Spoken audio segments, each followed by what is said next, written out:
जय केदार।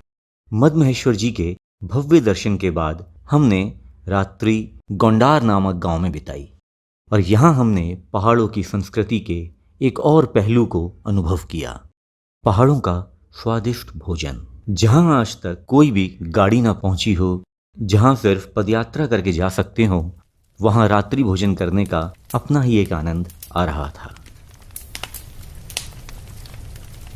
सबसे पहले तो राजमा को भूंजा गया, फिर उसे उबलने के लिए रख दिया गया। अब बारी थी सिलबट्टे की। प्याज, मिर्ची और मसाले की सौंधी सौंधी सी सुगंध भूख को और बढ़ा रही थी।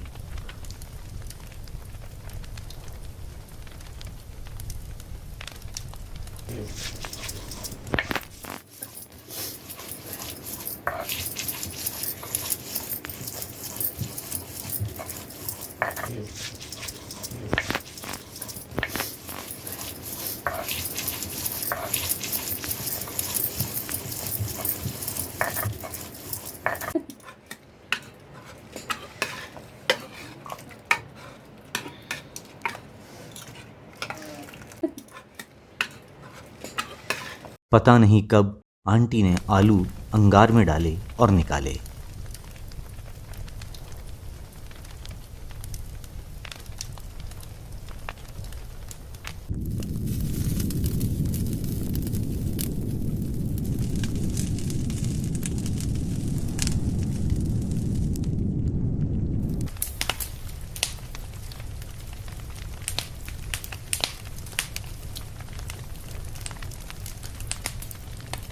अब बारी थी बैगन की। उसे अंगार में भूंजा गया और इसी बीच राजमा को भी छौंका दे दिया गया। वाह, एक भारतीय नारी ही इतने सारे काम एक साथ कर सकती है।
बैगन और आलू को भी सिलबत्ते में पीस लिया गया।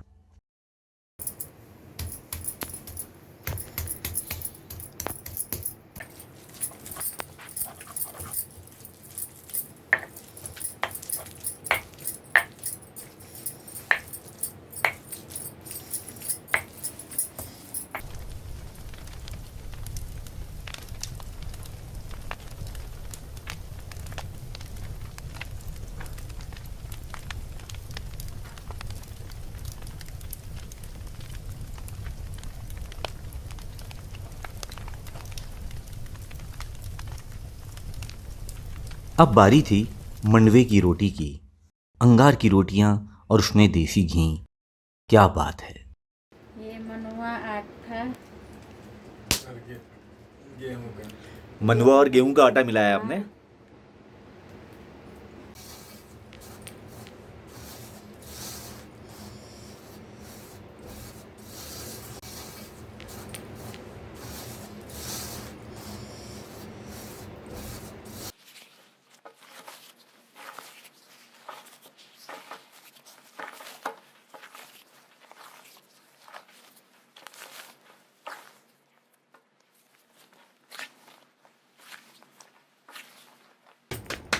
तीन वाला है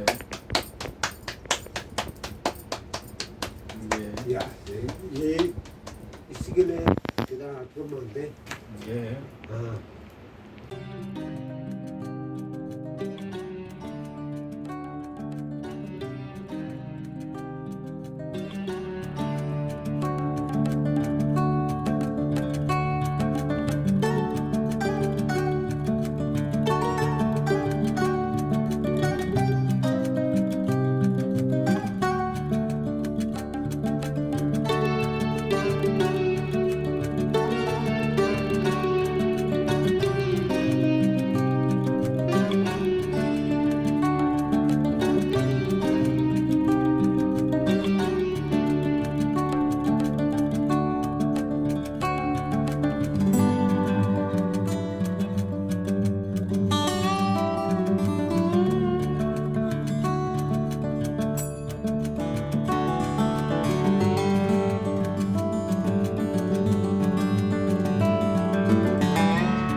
मैंने अपने पूरे जीवन काल में इतना स्वादिष्ट खाना बहुत ही कम खाया है।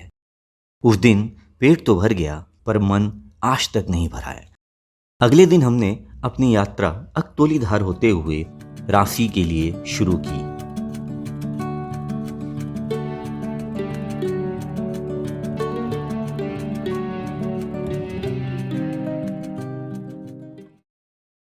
आज हमें दर्शन करने के लिए तृतीय केदार तुंगनाथ जी की चढ़ाई करनी थी। जय भोले, जय केदार।